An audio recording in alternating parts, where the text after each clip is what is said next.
Thank you very much. Thank you. And congratulations on what is a fabulous first episode, which really does get so much up in the air. You want to find out, and we all will find out, what happens next. I'm blocking your view. But Hans, I thought I probably ought to start with you and just ask how this came about and what drew you to make a crime drama in London.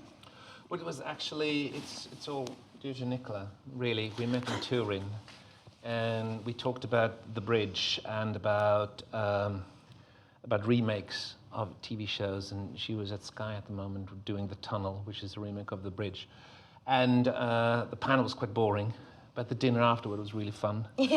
and then Nicola pitched an idea about a female detective in shambles after her family left her, and at the same time an unsolved crime that she worked with is coming back to haunt her, and asked me if I wanted to be a part of developing that, and I said yes, gladly. Some might say I begged. I said you asked, nicely. So that's it, basically. And what attracted you to that idea? You know, what was special about London? Well, first of all, I have to say what attracted me was to work abroad. Yeah. And to get an opportunity to work abroad was really, really challenging. And I think we just started series 3 of The Bridge then. And as you said, we started 2006. We didn't air it until 2010, but I had been working with it for almost 8 years. So it's also something to do, the possibility to do something else, somewhere else with some other people was really appealing to me. And then I thought it was a great start of a series. It was a great start where you kind of in a 2-sentence pitch got, yes, there's a crime story, and yes, there's a very strong female protagonist. So we started to work on that. We did. And how, after you've drawn, you know, such a legendary female protagonist as Saga, how do you start creating someone who is different? I think that's the key word. You should make her different, so that you don't start to compare them, and you try to look for comparison all through the first episode. So we were very deliberately went a total different direction with Marcella. So pretty much everything Saga is, Marcella isn't, and vice versa. So it was, that's it basically. We always said, didn't we? We wanted someone completely emotionally reckless, Yeah. rather than totally and utterly contained. Yeah, and she's not. I mean, Saga is very much driven by logic, and Marcella is very emotional driven, and Saga is very much keeping the law, not breaking the rules. Marcella is very focused in if there are rules in the way, well, you just destroy the rules to get to your goal. She's very determined in a way. Saga is too, but they have two totally different way of addressing their determination. And Marcella has a condition, doesn't she? We've seen hints of that in the first episode. I don't know how much you want to talk about that. I'm not allowed. That's what you can. We're in a week of press, and they said, "But don't say what she suffers from." I'm like, how do you do that? Are you not allowed to even say now? No. I suppose you don't. You find out on episode 2. Yeah, you'll know very what's wrong. soon, episode 2. Yeah. But we wanted a woman that was so out of control in moments she does not know herself at all. Yeah. So that blackness is exactly what she experiences. And completely unpredictable. And Anna, how did you get involved? When did you first? Nicola and I had worked together, I don't know, about 3 years ago, and we made created a lovely relationship, and she called me and said, I have this project called Marcella, and are you aware of Hans Rosenfeld? And I said, The Bridge, Hans Rosenfeld, yes, I'm a big fan. And I came over and met these 3 wonderful people at a dinner, and they asked, and I didn't audition, but they wanted my take on who I thought she was and what I would do with the character. And after that lunch, I was filming and went back to Ireland, and they called me and said, we'd love for you to be our Marcella. And I'd read those first 3 scripts going, oh my God, what's next? And it was quite open to interpretation of how and which direction she could go in. And I kind of didn't really trust myself or my view, and it was these guys who said, no, we'll help you and we'll guide you. How do you prepare a pitch over a lunch, which is going to get you a job that's going to take 6 months of your life from 5:30 in the morning. You've got no other choice other than to be honest. Yeah. That's when you're acting, when you're having a conversation, and you can't lie about your take on something. It's what I could relate to, who I thought she was. The main question was where it was going, Yeah. and I was like, "Who's the killer? Who is it? Her? Is she? We're not telling you." We know what you mean. You're not going to tell me. And there's no, we're not going to. That's how it's going to work. And that's the turned our green room into a place of paranoia. It was an amazing lunch, actually, because I was personally already sold on Anna, Yeah. and I had this instinct that she was this mainline. She had this mainline connection to the character. She's such a wonderful, instinctive actress. But then that experience at the Groucho was brilliant, wasn't it? You were so kind and lovely and put me at ease, because I was scared meeting you, especially when I saw how tall you were. Yeah, no, that scares people. Hi, Hans. Yeah. The suggestion in what you're saying is that I wasn't. That I was negative. No, I mean, I think that first meeting, what was so interesting was that we'd concentrated very much on how she is as a character within the framework of that story, and there were, and just in those very early stages, you brought to life the kind of huge emotion that sat behind those moments, and you were able to articulate an identification with it that suddenly for me filled in a lot of gaps, and as we went through the process from then right to the end, I think the really interesting thing about working with Hans is that so much sits beneath the lines, and so it was very important to meet somebody who was saying, I know who she is, and you sort of said that from the very first moments. Was it that confident? Yes. Yeah, you were. Actually. My hands were sweating when I left that meeting. Yeah. But it's one of those things that people say about Scandi dramas is that the scripts are often quite sparse and they leave a lot of... Sparse, yet so specific. Yeah. I know that's a contradiction in terms, but I don't know how to phrase it better than that. It's so very specific, and you didn't want to change a word because everything was there. But that leaves you quite a lot to play with as well. Yeah. There's many ways to go at it, and you just got to... I'd always kind of do takes as differently as I could. Am I right in saying that? There's no one take that's ever the same. So I give them options of how mad do you want her to go and how together is she. And I think it was, for me, the biggest challenge was having the nightmare of what was going on at home and then having to put that mask on and going to work and be okay and be a respectable police officer. We plunged you into it as well, because the first week shoot was all Marcella at home, and that's where she I didn't emits. meet an actor till that end of first week. No, and that's where your character actually emotes, really. So you got attuned to her really quickly by us doing that. Yeah. That's a sort of emotional base camp, and then you're... Yeah, just in that house. She doesn't smile very much. No, she smiles loads. I think that point about the writing is really important, because there's utter precision in terms of the narrative, and with a show like this, you end up with a lead character who is investigating a crime and further crimes, and has information that only she knows, and so she's unable to articulate. She can't say out loud any of the things that she knows that the audience are partially aware of too. And so the lines themselves are very plot specific, but also from a character point of view, they are obscuring what's really happening. And so you end up on a dual pathway in terms of the emotion that the characters play and what they're saying. And that's, I mean, that was quite a challenge, really. And it's a very emotional role, which must actually put quite a lot of pressure on you. Wait to see episode 2.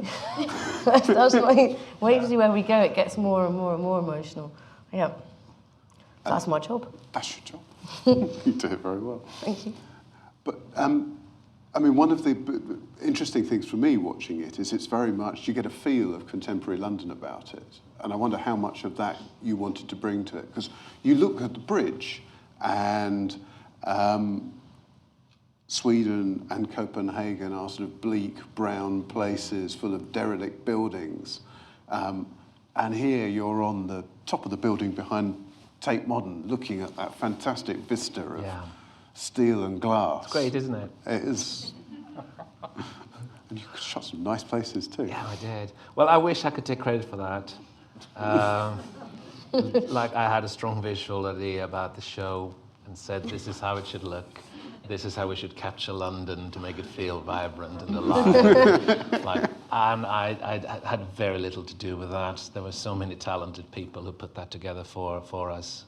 So I just knew, and it was also, I wanted, of course, to do something different than the Bridge. ITV didn't want to do a kind of a translated Scandi show that just people talked English instead of Swedish and Danish. So we all know what we wanted visually and how the show should look and feel.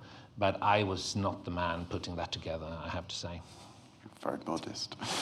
But when you know that you're writing about Britain, and obviously you said you wanted to write about abroad, somewhere foreign. Yeah. What aspects of Britain did you want to play with? Did you want to explore? Well, I'm really not that thought through as a writer. Why Grove Park? I don't know. That was a cool name, wasn't it? Yeah, I was like, I used to live in Grove Park. I usually spelled it I live around the with corner two from Grove O, Park. so it was Groove Park. Until Elliot, who was a script editor, very kindly said it's just one O in Grove Park. The Grove Park The word. Groove Park. This feels like a 70s show, doesn't it? You should have gone for that. Yeah.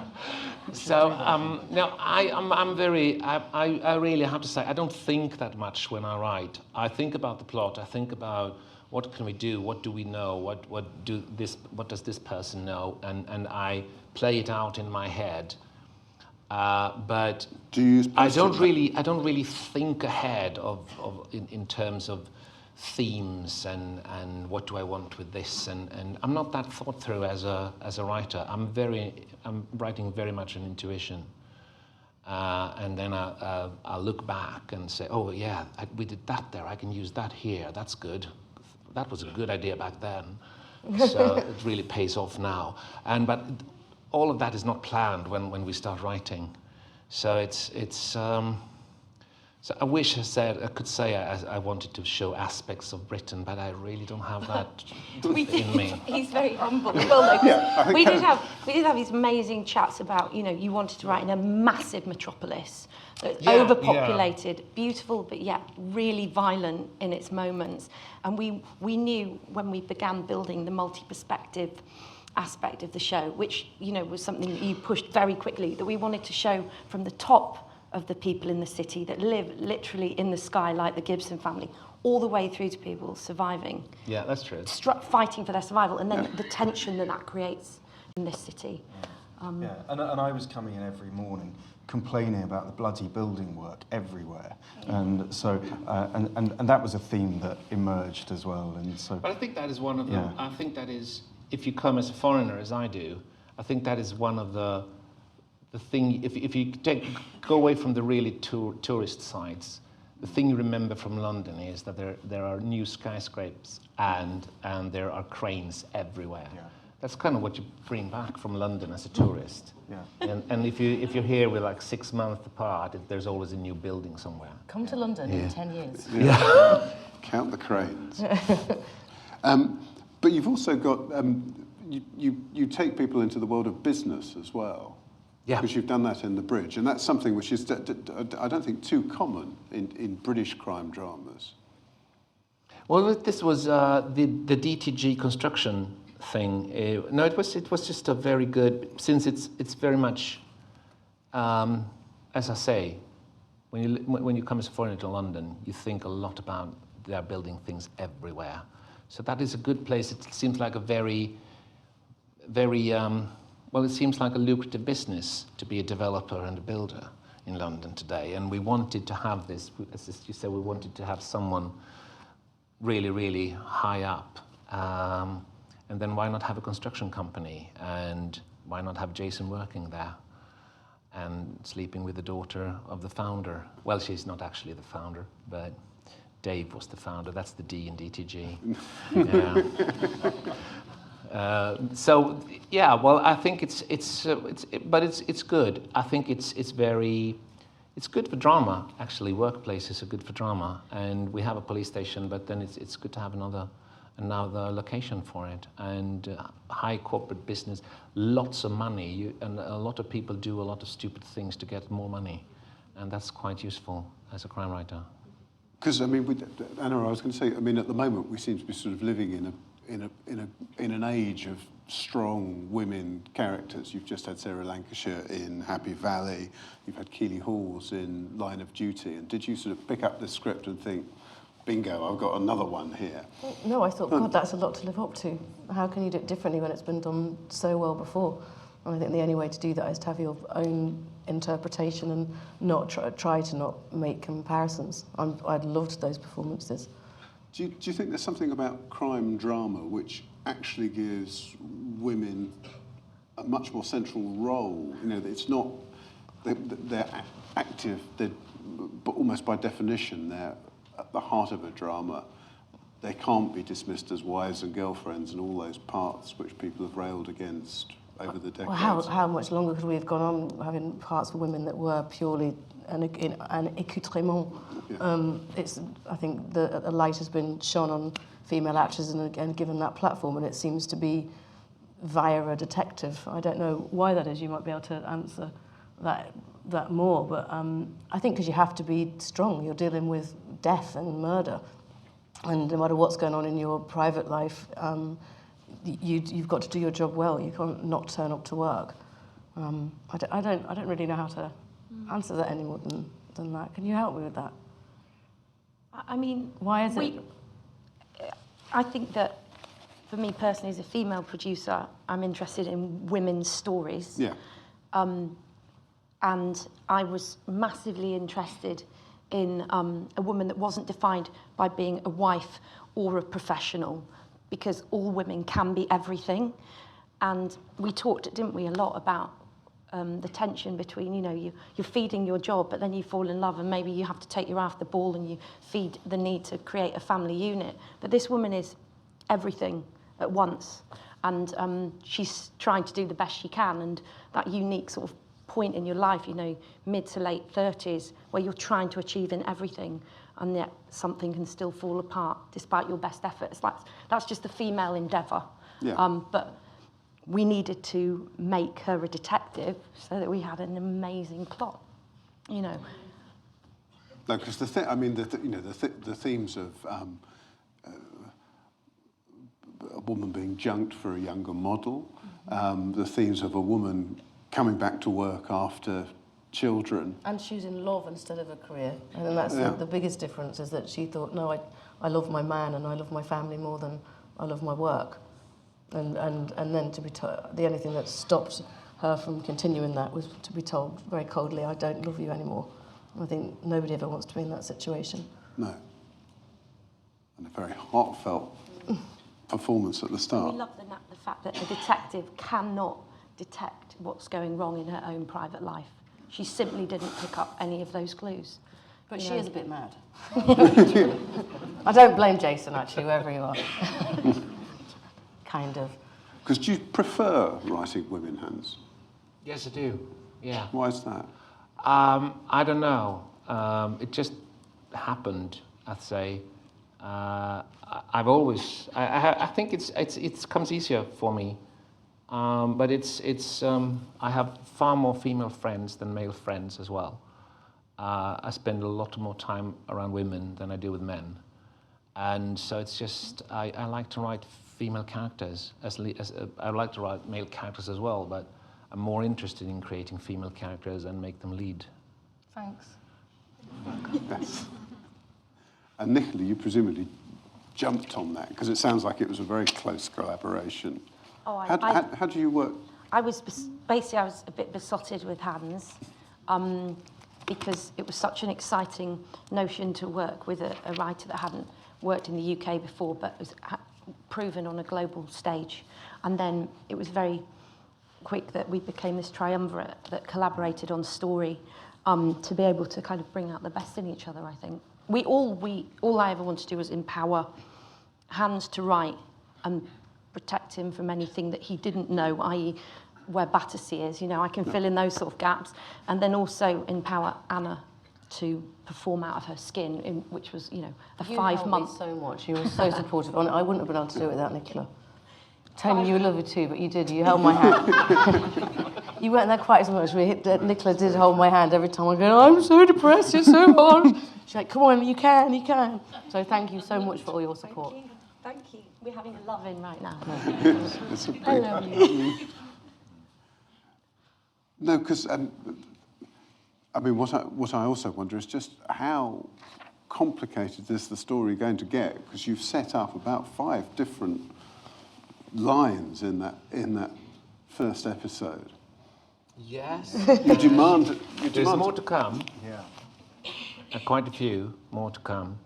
No, it's complicated, and that's the whole idea with it. I think to have the balance of giving enough to keep you interested, but giving you so little that you can't figure it out, so that you have to watch to see if you were right there. Oh no, I was wrong there. I can still be right with this one though. Oh no, I was wrong there as well. Or I was right there. But so that it is a complicated plot, and it is. Yeah, and it was new for me because the bridge is 59 minutes, and this is 46. And you've got commercial breaks in as well. Yes, I do. So it was to keep that, which I think is also making this Marcella is, which I think suits the fact that it is in London, that it is a bigger city, that it is actually a world city. It has a different temperature. It's a higher tempo, story-wise, in this one, which I think fits the fact that it is in a much bigger city than Malmö and Copenhagen, which is sometimes this little blue mellow saxophone can kind of just you kind of go down there. In this one, it's constant storytelling, and you get all the emotions within that. You don't really stop for it. You just go ahead with it, and it is like an integrated part of the story, which is it's giving it a different feel, I think, from the rest of my work. Because one question which occurred to me was just looking again, because it's the second time I've seen the first episode, but the victims are of different genders, and I wondered why that was, and whether when you look at something like The Fall, which came out about 2 years ago and was quite controversial in the way that it treated the women victims and the way it filmed them, certainly in the first series, but your serial killers are not gender specific. We never want. Sorry, go for it, Tony. I think the answer is no, you're right, they're not. I think. Yeah. And was there a reason for that, or is there a bit with... I don't know. You've only seen about 30% of the stories that we've got running. I'm buggered if I know, really. It's, keep watching, but I think more it's men. important. Well, I don't think we should reveal. but we did say we don't want beautiful dead people. Yeah. You know, murder is ugly, and we wanted the emotional consequences of violence to be looked at in this show, didn't we? Yeah, that is true. You know, and so I think we did think about it. We did think about that, and it's also, yes, there is a reason why those people are being killed and who they are and why, and we thought about that. You thought about everything. Yeah, we thought about that. But it's not going to tell. I'll start. Go on. No. So tell me, when you... One of the strange things I always find as a journalist is that when you ask some of the people on The Killing what their British influences are, they always say Midsummer Murders. Hey. Really? Yeah. Well, I wonder. I wonder what. I think you can see that, really. I wondered whether you had any. Sorry. Any British influences or British detectives that... Well, I have a few, I think. Yes, they're not really recent, I have to say. I think I was quite influenced by when it was on. I thought Cracker was a really, really good show.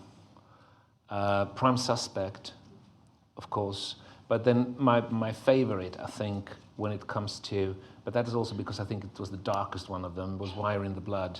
I was actually crazy about Wire in the Blood. I thought that was such a good show. So I think those three, and I don't really know where I get in because I watch drama, written drama every day, in some form, at least 2 episodes of something every day. So I watch a lot of things what influences me and what I say we should never do that, or I don't really know. But those shows I remember as saying, remember them as really, really good British crime shows. So how do you find your 2 hours of drama a day? Do you pick it from all over the world? Well, I actually I pick it on Netflix or HBO Nordic. So if it's there, it's a big chance that I've seen it. At least 2 episodes. At least 2 episodes are there. I have a strategy. I watch at least 2 episodes. If I like those, I watch the entire first series. If I really like that, I go on the second series. So you can fall out after 2 episodes after first series. If you have me after first series, I'm yours forever. So what are the last 2 series that you've watched? Well, it doesn't have to be good for me to watch 2 series. I have to say, it doesn't really have to be good. Okay, well, now I'm watching series 2 of Daredevil. You have. Yeah. Daredevil? Yeah, what's Daredevil? That's cool. Daredevil, that's a Marvel character. It's on Netflix. Series 2 just came out. And what have you just stopped watching after 2 episodes? Oh, it's quite a lot, I'd say. Don't want to offend anyone. This is being filmed. I think I pass on that one. Pass, cheeky. Yeah. But for you, Nicola, and Anna too, what were the first sort of female detectives that really got you? You've stolen my answers. Cracker and Prime Suspect were always my favourite. Yeah. I loved Robbie Coltrane. I liked how naughty he was and didn't follow the rules. And I grew up with it. Yeah. Yeah. And and Helen Mirren too. Who can't? Yeah. You can't not like Helen Mirren. She did it first. And did it better. I'm heavily influenced by Dempsey and Makepeace and the A-Team. And then present day, I mean, massive, massive fan of Happy Valley. Yeah, I like that too. Yeah. Have you seen Happy Valley, Hans? I haven't. Is it on Netflix? I'm sure it will. I think the first series. Okay, so then after Daredevil, it's Happy Valley it is. Yeah. Come Friday, I should think at this rate of knots. Yes, that's excellent. So, I suppose two questions about sequels. The first question, of course, has got to be about what happens next on the bridge, because no one in my office would forgive me if I came away without saying whether we're going to get a series 4. We are waiting for our broadcasters, SVT and DR, our main broadcasters. They are going to give us a green light, or not, in April, which is tomorrow. April Fool's Day. So, at least the start of it. So, but I have, as I think I said before, it looks really good. Well, because it would be, DR have never actually done, The Bridge was the first thing to go for 3 series, wasn't it? No, The Killing got 3, yeah. But it 4. would be a first one for them to do a 4. Well, they actually won't, because they had a show further back that actually went for more seasons than that. But it looks good. We talked to everyone involved that we need, and everybody is on board if we just get it greenlighted, and we started to write on a storyline. And do you need Martin? That depends on the stories we decide to tell in the end. If we need him, if we think he's going to be a really... If we find out a story where we really, really benefit from having him back, we will bring him back. If we think that we do better without him in other series, we won't. That's cutthroat. It's all about the story. It's all about. I mean, if it benefits us, yeah, sure. But if we think that we don't really need him, he's not coming back. He's got 7 years left in his prison sentence. it's a lot of series to wait for. Series 2 of Marcella's called Carl. Well, I was going to ask you about series 2 of Marcella, because presumably there is a story that will work for many series to come with Marcella. Yes, yes, of course. It is. Hans is a plot machine, a plot ninja. You never run out of story, do you? Man, gotta live. So true. Yeah. Do you have really intense dreams? I don't. Well, I don't know because I never remember my dreams. I know now for a fact, and this has absolutely nothing to do with anything, I have had the same dream now for 6 nights in a row. Oh. And I've woken up and I was thinking, this is so weird. And for like 10 seconds, I remember what that dream is about. And then I was trying to tell my friends, it's so weird. I had this dream 6 nights in a row now. And I wake up every morning dreaming it. And I'm so mad at myself because it's such a silly dream and I have no idea what it's about. Oh, God. I just don't remember it. So I probably have it tonight again for the 7th time, and then I'll see if I can have a notebook next to it. I'll give you some little post-it notes Yeah, to put by your bed. So I don't know. I might dream. I never ever remember my dreams. I won't ask. Totally off subject, but yeah. I think now we're in the middle of Hans's dreams. We've probably got it's a very useful jumping off point for some questions from the audience. I think there are a couple of mics hanging around. So if we can have a gentleman at the start. Hi, I really enjoyed that. Congratulations. 2 questions for Anna.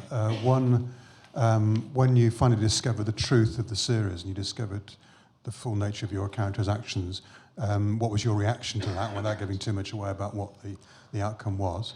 Well, I discovered something different and new in each and every episode, so it was a kind of journey, really. I didn't have one discovery on one episode, but do you mean what did I feel when I got to the end of the series? Yeah. It's quite tough. I can't. How do I answer that without giving the plot away? There's no way. It's quite unexpected. Sorry. Okay, and was there one scene above any other that was especially challenging to do? I know it's a tough series to film from first to last, but was there one scene in particular which really stretched you? Yes, but I can't tell you what it is. That's the truth. I have a huge, big, massive fight scene. It was quite tough.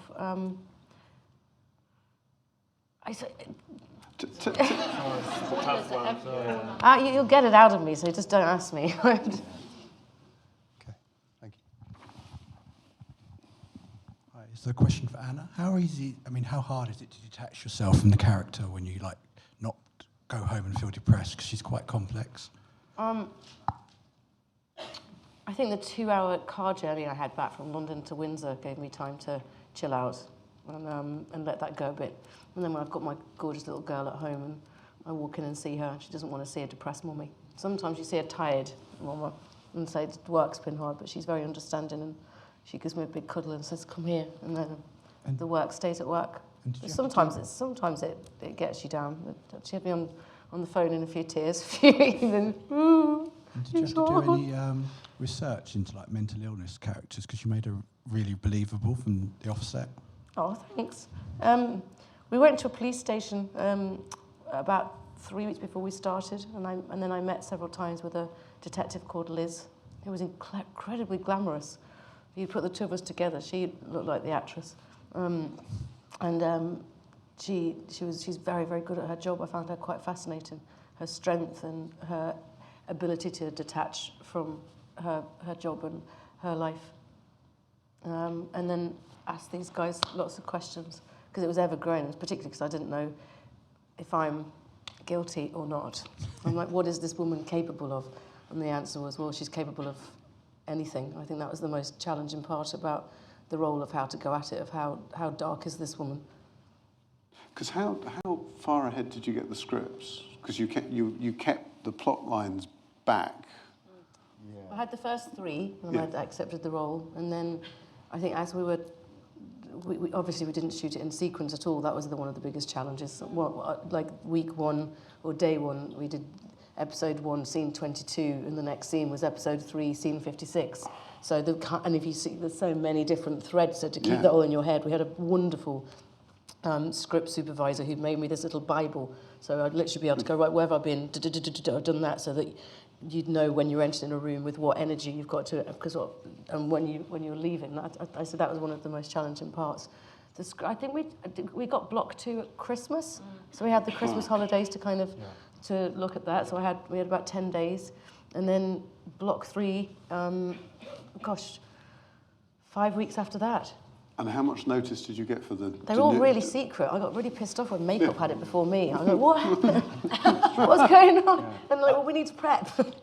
I think another point worth making is that when we made the show incredibly quickly, really, really quickly, far too quickly in a way, and the pressure that was placed on Hans to deliver these scripts, and I mean, it was commissioned at the beginning of May, I think, and is on air on Monday. And we had 1 script written at that point, so it was incredibly tight. That's and so, really, really quick. And we wrapped last Sunday. Yeah. No, I'm not joking. Yeah, no, Really? Yeah. And today we saw We a finally first saw- viewing of yeah. episode 8. Today's a momentous day because today we've seen the entire series for the first time. We have only Hans 2. watched it through to the end, I hope. I've only seen up to It's just episode never 5. Right. Yeah, And- so far. And we only have 2 completed episodes at the moment. I know. That's quick. Yeah. So how long were you taking to write an episode as a script, Hans? Shorter and shorter, I have to say. No stress at all. No stress at all. You're Well, I fantastic, do. it's Well, it's depending on from absolutely first letter in the first draft till finished. I can't say, but I usually do a first draft in about a week. It's for 5 days, 5-6 days. And how does your day work? Are you one of those people who comes down and watches 2 hours of telly and No, I do that hopes at you don't night. have to catch the end of the series? Or No, do you go to your desk in the morning? I'll and- get to my desk in the morning. Yeah, Early? Before the... No, not early. I stay till late. I'm not a morning person. So usually around 9:30. And then I usually stay till around, at the end, till midnight perhaps. And then you're faxing them across because they're filming There's tomorrow. always that painful week where the script is in existence but written entirely in Swedish. And we're waiting for the translation to come through. That was... It was tough, wasn't it? You're remarkably relaxed. Yes. What must You know, have I'm been? happy with the result. I mean, Oh, episode 1 is yeah. amazing, isn't it? We've seen the whole Keeps us going. series today. We're kind of all right. No. No, I'm a journalist. I'm a last-minute Charlie. So this is, this is how television should be made. Have we got some more questions? Nicola, you mentioned that you already had the idea before Hans came on board. What are the origins of the idea? Where did it come from? It's important to have a really high temperature and have a fever. Go home to mum and dad's, feel a bit sad, and start cogitating on an idea. And then I was with my twin sister, and I had a eureka moment, which was all of the starting points that Hans took on and embraced are as they exist. But until I had my fever, she wasn't a detective. So I realised that I needed to make her a crime fighter, because otherwise I was sort of left with 50% of a concept, which was a woman in dire straits in terms of her personal life. But I was also searching for genre, and so the most obvious thing took a little bit of time to come to me. But she was defined by her circumstances before her job. That's the way she came to me. But it was only really, I said, Hans, dare I pitch to you, and then please make it your own. It'll be better than what I could do. So it was an amazing collaboration. I pitched Hans a medical show and Marcella at the same time, and he, because you're so polite, he went, they're both nice, but I'll do the detective one. You should mention them doing it. Go on, you should do it. Go on. And Tony said I should mention that also one of my original inspirations is Medea. So Jason is Jason and the Argonauts for me. And Medea was this woman. I love the idea of a woman scorned. And, and then it was instantly banned, as we weren't allowed to say that out loud to anybody, because I thought it would put ITV off. So no, we couldn't, could we? Never say. It's nothing to do with Medea. We're not getting all classical. No. It's yeah. He's outed me. He's outed my classical roots. Yeah. Certainly not in the publicity handout. No. Have we got some more? Quite right. Is there one last question?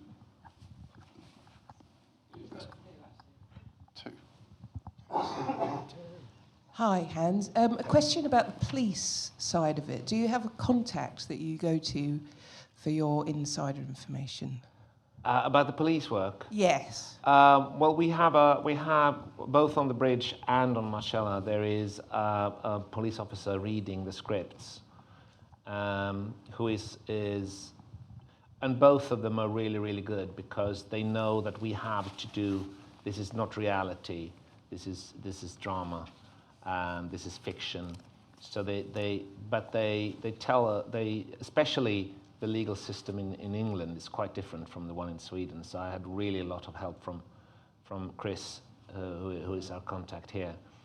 But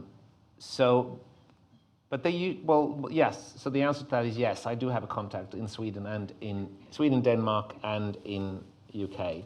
But they bring in, usually they hardly ever do anything about the story. They just do, this is not how we do it. And if I understand what you want here, but it would be a better way to do if we do it like this, it will also be correct. So you write your episode first? Yes. And then give it to them, yes, to kind of proof it. And then they can give me ideas of saying if this was real, we would have done it like this, and then I can choose, saying, well, nah, that's a more boring way of doing it, I'm keeping it the wrong way, or actually saying, yeah, let's go for this sounds good. I think on that note, I'd just like to say thank you very much to the panel. Thank you to Anna, to Hans, to Nicola, and to Tony.